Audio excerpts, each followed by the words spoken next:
The popular conception of the struggle in the air over Northern Europe during World War II is of squadrons of sleek fighters racing over the German heartland to protect streams of lumbering bombers stretching beyond sight.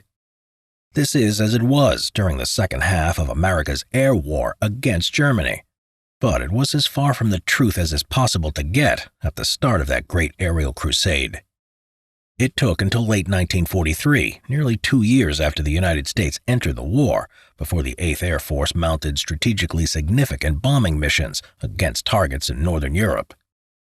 The fault for this lay partly in the availability and slow development of equipment, but it's also a fact that the two men at the top of the 8th Air Force command structure stubbornly clung to old and discredited theories that stunted the effectiveness of the strategic bombing effort. In the beginning, fighters were assigned to guard installations on friendly territory. Until late in 1943, the use of the fighter as an offensive weapon was stunted by the defensive mindset of the interwar decades. Between the world wars, the development of fighter aircraft was hobbled by budgetary restrictions to allow the development of heavier and faster bombers. France, Russia, and Britain. As a correspondent, I went to the War Department. Air Corps leaders showed me what they were doing with limited funds. I was surprised to find that working with American industry, the generals had started planning a long-range heavy bomber as early as 1933. Specifications had asked for an aerial dreadnought of tremendous... Inevitably, American bombers of the late 1930s were designed to be self-defending because they could fly much farther and at somewhat faster speed than the fighters of the day. Fighters were assigned to guard cities, industrial targets, and air bases. Thus, the nation was provided with small mobile air forces, theoretically capable of spotting and intercepting an enemy before he could get within striking distance. And if necessary, planes could be dispatched to reinforce American bases in Hawaii, Panama, or Alaska. As soon as the Army Air Corps was pulled into World War II, it became focused on the defenses of American coastal cities, several Caribbean islands, bases in Greenland and Iceland, and on the strategically indispensable Panama Canal. Through the first half of 1942, all of the very few pilots and airplanes that could be spared from the defense of the U.S. coasts and sea lanes were rushed to defend Australia and the South Pacific. Fortunately, the U.S. could afford to be a bit late off the mark in the war against Germany. German efforts in 1940 to bring Britain to her knees had failed, and by the end of 1941, the bulk of Germany's air and land forces were mired in a war of attrition deep inside Russia. The British had the situation in Northern Europe well in hand, with the vast infusions of weapons and supplies from the U.S. sustaining them. British forces in Egypt and Libya were on the edge of defeat, but there was little the U.S. would be able to do for many months to influence the outcome, assuming the British held on that long. So while the Army Air Forces devoted the bulk of its limited expendable resources to defensive measures against Japan, new air groups were created, and new and better combat aircraft began rolling off newly created assembly lines. Finally, in the spring of 1942, it was decided in high Army Air Force circles to commit American air power to Northern Europe.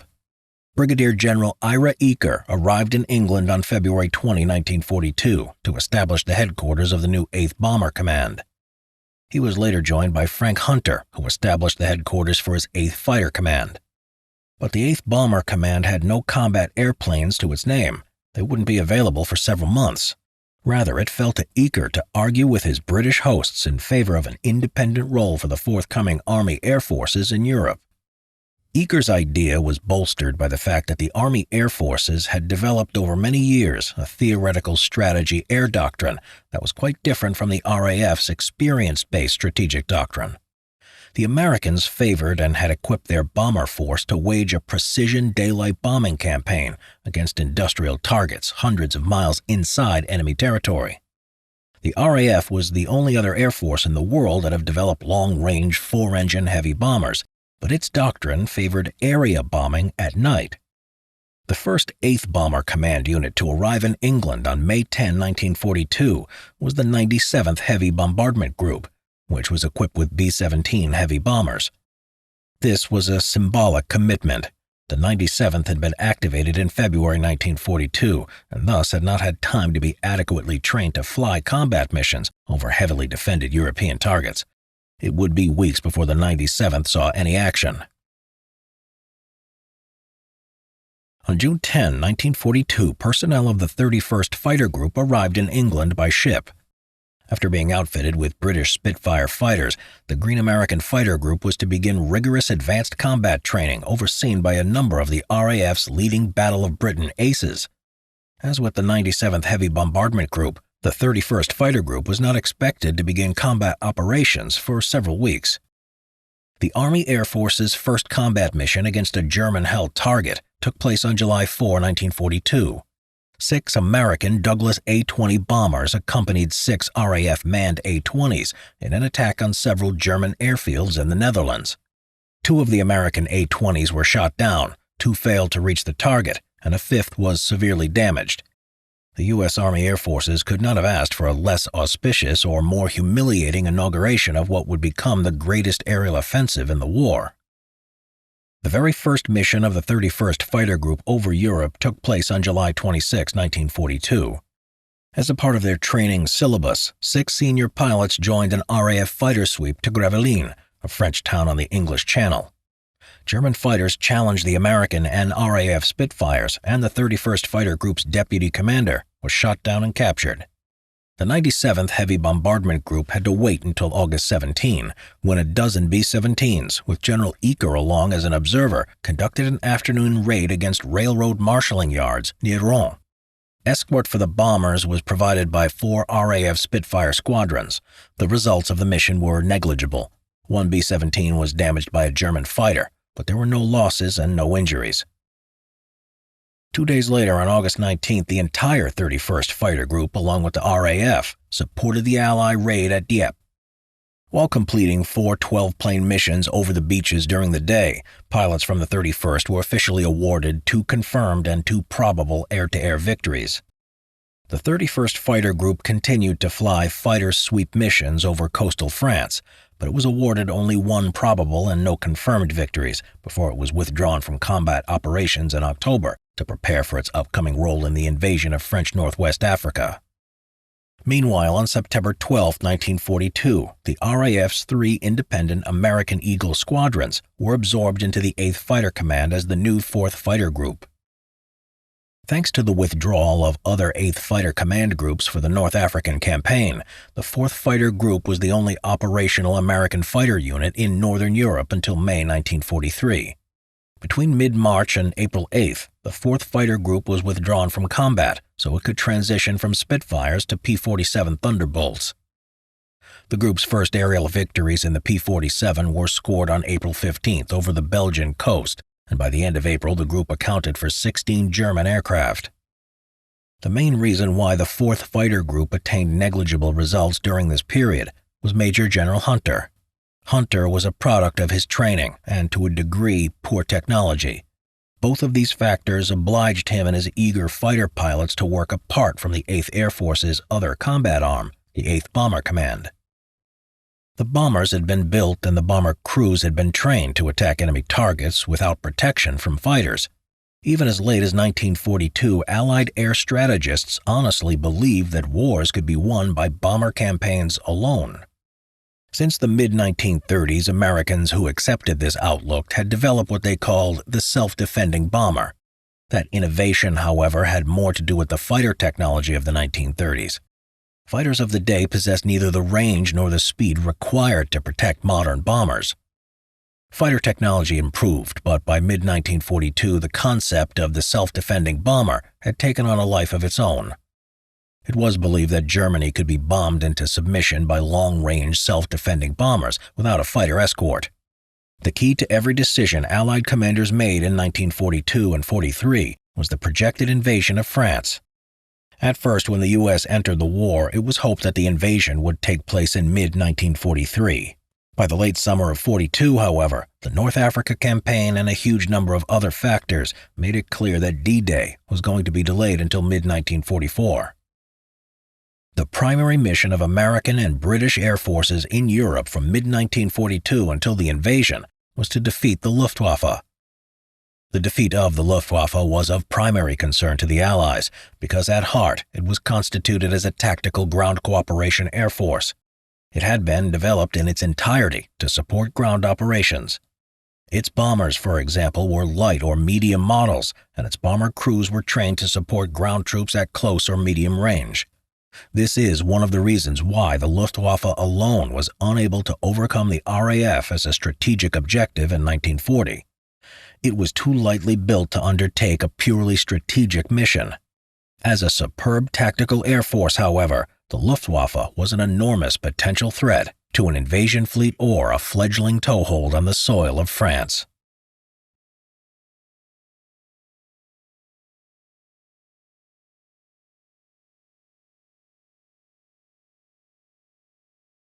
In order to assure a safe landing by tens of thousands of Allied soldiers from thousands of ships, two things had to happen in the air before the invasion could begin. The Luftwaffe had to be whittled down in strength, and it had to be pushed as far back from the English Channel and North Sea coasts as possible. The goal of Operation Pointblank was to be accomplished in two ways.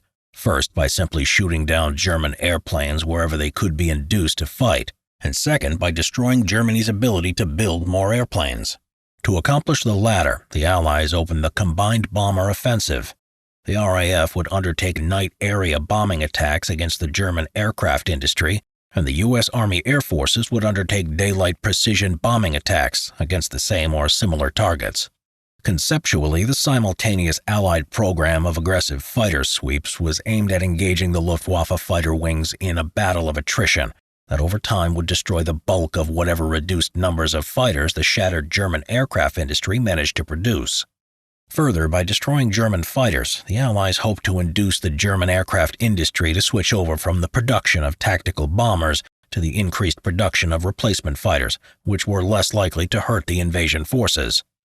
While American fighters were being carefully avoided by the crack Luftwaffe fighter units within their meager range, the self-defending heavy bomber groups charged with attacking strategic targets deeper inside enemy territory were being butchered.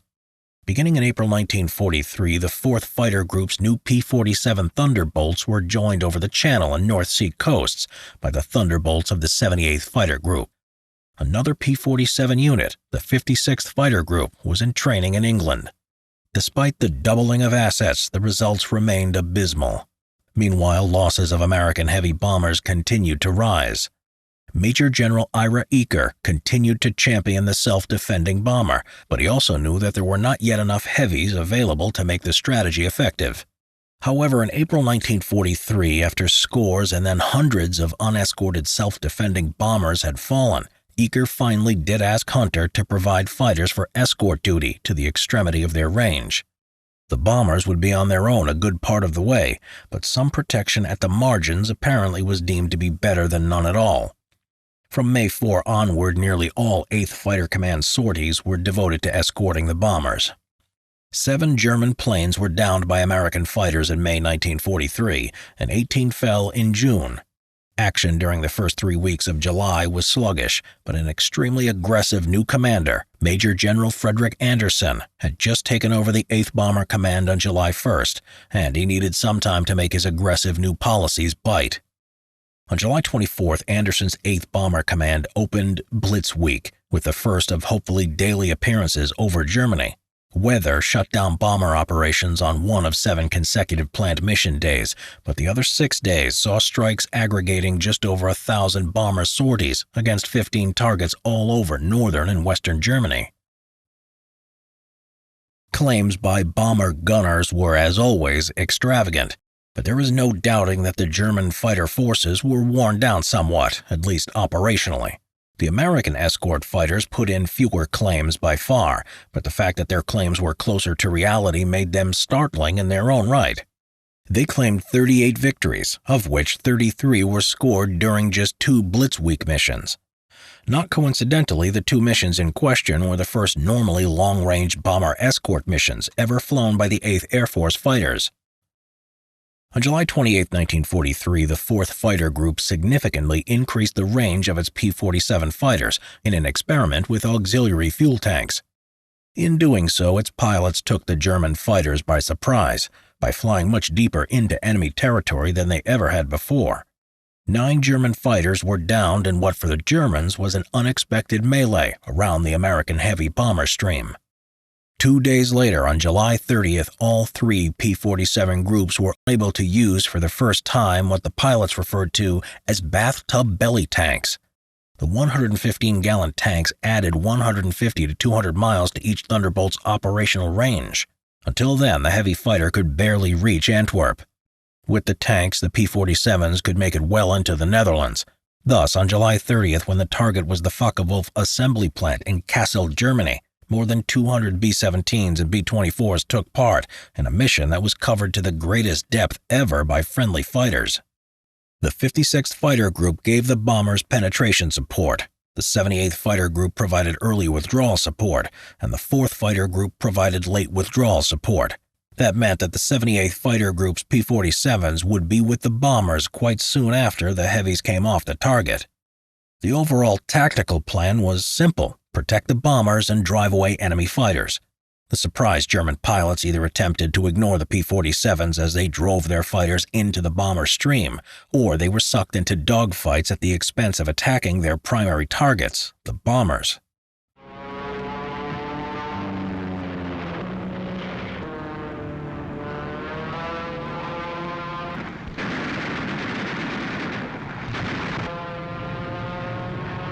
There goes what was a Hun.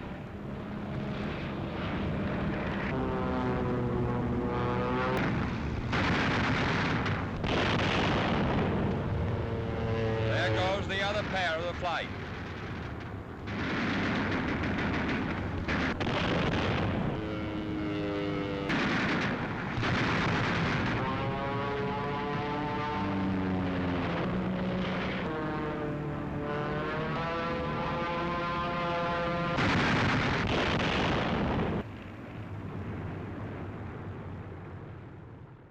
There it was 24 confirmed victories in one day on a single mission. The tactics and technology had changed, and American fighters had knocked down as many airplanes in one mission as they had been able to do in dozens of fighter sweep and even escort missions in the preceding 2 months. The German pilots knew there was no profit in attacking American fighters for the sake of engaging in dogfights that could go either way. The bombers were an especial danger to the Luftwaffe itself, for they had shown the propensity to concentrate on the German industries from which German fighters and bombers emerged. German fighters would never attack American or British fighters unless there was an overwhelming opportunity to win. But bombers had to be attacked, no matter where or when they appeared over Germany or her satellites. And so, if the American fighter enthusiast wanted to destroy the Luftwaffe, at least in part through a strategy of attrition, they had to tie their fortunes to those of the bombers. To do that, better or much improved fighters needed to emerge from the American industrial behemoth, better escort tactics needed to evolve, and better operational ranges needed to be achieved by the fighters. The 8th Fighter Command's 3 P-47 groups were credited with 58 German airplanes in August of 1943, all of them during bomber escort duty. In stark contrast, the American P-47s flew 373 fighter sweep sorties over France on August 15th, and didn't see a single German airplane. Despite the numbers and mounting pressure from his superiors in Washington to adopt changes, Hunter continued to argue vehemently in favor of his discredited fighter sweep tactic. In this, Hunter continued to be supported by the 8th Air Force commander, Eaker, who remained a strong supporter in his own right of the self-defending bomber. Eaker was very close personally to the Army Air Force's chief, General Henry Arnold, so his job was secure. But though Hunter was an old friend of Arnold's, he had become an annoying relic. Hunter was replaced as head of the 8th Fighter Command on August 29 by Major General William Kepner. Kepner was an aggressive commander. Moreover, his outlook was in full accord with the reality of the air war over Northern Europe. He simply wanted to do whatever worked. The 8th Fighter Command's tally continued to rise, but the early escort tactic quickly became ossified. Eaker eventually became an escort advocate, but next he refused the counsel of his escort commanders. As the range of their airplanes increased, especially after the introduction of the long-range P-38 Lightning in late 1943 and the development of the P-51 Mustang, It was time for the fighters to go over to the offensive and break up Luftwaffe fighter formations before the bombers could be attacked. Eaker, however, gave in to the wishes of his seriously demoralized bombermen who wanted to see their escorts close up, an effective but nonetheless defensive mindset. As a result, the fighters remained only marginally effective, and bombers and their crews continued to fall in record numbers. Despite Eaker's obstructionism, the 8th Air Force forced the Luftwaffe to abandon its forward bases and defend the German heartland. This fit the pre-invasion plan, to move the German fighters far back from the invasion beaches, but the highly concentrated defensive fighter effort, combined with improved anti-aircraft protection, downed yet a higher percentage of bombers even while providing more fruitful hunting for the American fighters. The deadly spiral persisted until at last Eaker was replaced on January 6, 1944, by Major General James Doolittle, who was brought in from the Mediterranean. Doolittle and the new theater air commander, the redoubtable Karl Spaatz, immediately gave the 8th Air Force fighters their offensive head. Thereafter, American fighters often dispersed the German fighters before the bombers arrived on the scene. It was Kepner and Anderson working together under Doolittle and Spaatz who finally broke the back of the German fighter force, the one by shooting it down over Germany and the other by making a shambles of the German industrial base. The strategic air campaign leading up to the invasion was long and bloody. In the end, there was only one fair way to measure the success of Operation Pointblank and its many related phases and strategies. How much opposition was the Luftwaffe able to muster over the beaches and invasion fleet when Normandy was invaded on D-Day, June 6, 1944? On D-Day itself, 2 German fighters appeared over the invasion beaches. No German fighters rose to challenge the hundreds of fighter-escorted transport aircraft that dropped 3 airborne divisions behind the Normandy beaches, and no German fighters or bombers attacked the invasion armada or landing force. On June 6, 26 German fighters and light bombers were destroyed over France by American fighters, but none of these came within sight of the Normandy coast. The Luftwaffe never meaningfully contested the invasion or any of the subsequent Allied land campaigns in Europe. By the time the invasion began, American bomber losses had dropped to negligible proportions, and the Luftwaffe had been virtually driven from the skies over its own homeland. From mid-1944, thanks to the introduction of better fighters and to the use of realistic offensive fighter doctrines, American airmen attained not the air superiority they sought, but total air supremacy over the whole of Western Europe.